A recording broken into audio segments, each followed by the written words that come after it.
Hey, everybody. Hope and pray that you're doing well today as we come to our word from the Word. And today, that word is granted. Granted.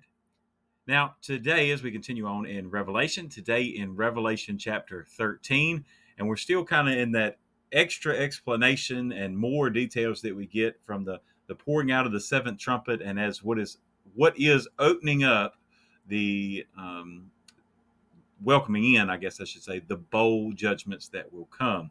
And so we get a little bit of extra information before we get to the bowl judgments. And there is so much to cover. Again, there's no way I could even begin to touch all the details in these chapters. So we'll just look at a few things this week as we continue on. So today, with that word granted, I want us to look, and you'll see in Revelation 13, we're going to look at verses 7 through 10 here in just a moment. Now, the thing is that we have seen Satan, we have seen the dragon, but then you're going to see the beast, and then there's a false prophet as well. And so you have the beast is the Antichrist. So you have Satan, the Antichrist, and the false prophet. Now, make no mistake about it, that is known by many as the unholy trinity. Everything that God does, Satan tries to mimic and tries to make it his own. You see this throughout all of Scripture, and especially here in Revelation. You see that he's trying to get everyone to worship him. He's trying to sit down in the temple and declare that he is the Messiah. That everything is a mockery of God, and that's why the people of earth follow suit when those that are there in the tribulation time that don't accept Christ, that don't look to God, they continue to follow after the Antichrist. So you'll see as we get later on in the week, as we get to especially chapter 17, you see a lot of things explained about these characters. But in the meantime, I want us to look at one key factor, I think, for us to remember today. So verses 7 through 10, with that word granted being in mind, says, "It was granted to him to make war with the saints and to overcome them. And authority was given him over every tribe, tongue, and nation. All who dwell on the earth will worship him, whose names have not been written in the book of life of the Lamb slain from the foundation of the world. If anyone has an ear, let him hear. He who leads into captivity shall go into captivity. He who kills with the sword must be killed with the sword. Here is the patience and the faith of the saints." Like other, I know the Christian Standard Bible has this is why the perseverance of the saints is, it's why it's so important for you to continue on. And so essentially what's going on here in this part of the tribulation, and we're getting into the great tribulation, the worst of the worst, that latter 3.5 years of the tribulation, when the Antichrist and the beast, right, this beast, the Antichrist, comes on the scene and declares he's already been on the scene, but he's really going to rise to power. And as we go through this, just another side note for us to remember as we go through here, that a lot of times you'll see coming out of the sea or coming from land, they're visually, right? You say, well, how could a man come from the sea? Well, there's a lot of things that don't necessarily make sense to us at right now, but in time, all these things will make sense. But one of the things for that time period, and what John would have been in his mentality, his way of thinking, and their culture, was if something came from the sea, it was not from that place. It was foreign. And if it came from the land, it was native to that area. So that possibly could be what he has in mind.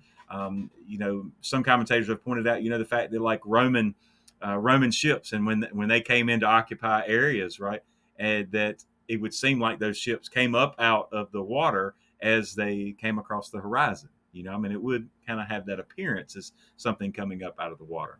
That may be what he's alluding to. It may not be. It could be some other great and terrible imagery that we see actually throughout Revelation. But in either case, I want you to think about that as we go along. So again, now you have this beast that has come on the stage, the Antichrist, and he's going to wage war against believers.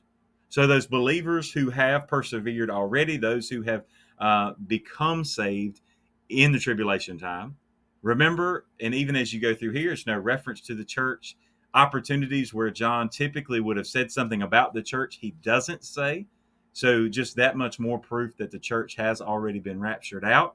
And the saints he's talking about here are the ones that people that remained were not saved at the time of the rapture, but have since placed their faith and trust in Jesus Christ. Now, you would think, okay, he's going to wage war against believers. Well, hey, we know the end of the book. Jesus wins. So what are we worried about? Well, one of the things here is that you understand that everything that the Antichrist is going to do, the power that he has to do it, it has all been granted. I told you that was our word for today.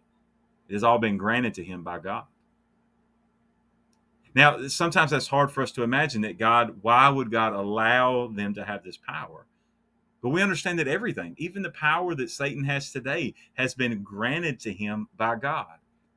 He's allowing him to do certain things. He's allowing him in the moment and for a moment and for a season.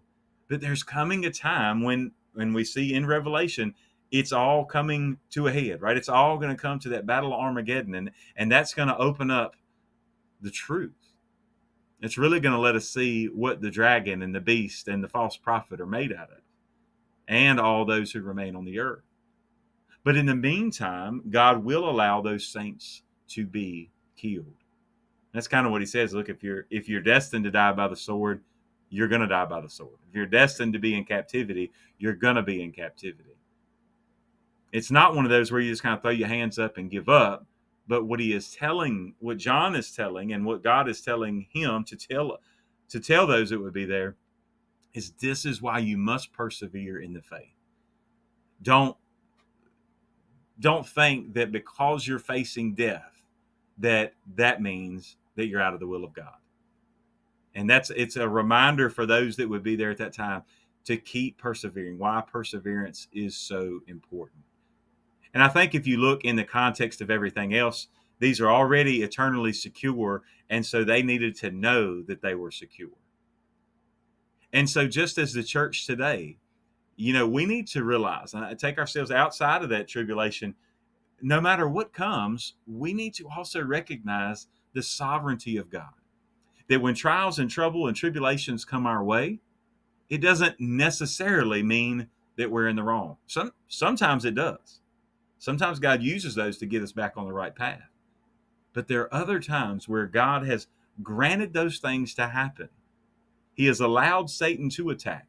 He has allowed Satan to bring terrible things to us, so that the sovereignty of God, because God is going to work them all together for his good. Just a reminder, right, of the life of Joseph in Genesis. All the terrible things that he went through, thinking God had forsaken him. He was wrongly accused. He was first sold as a slave, almost killed, and then basically they pretended he was dead, and all those things that go on at the when his father dies. What does he tell his brothers? Brothers, you meant it for evil. God meant it for good. That's the Old Testament version of Romans 8:28. And so as Paul is even writing there in Romans 8, right, he is saying the same thing. That look, no matter what happens, no matter what God grants, it is working together for his purposes. And today, that's what we need to hang on to. That's what we need to persevere in. Persevere in the faith that no matter what comes, nothing has happened outside of the control of God. That is both humbling, frightening, and wonderfully encouraging. And I pray that it encourages you today. God bless you, and I pray you have a great, great day.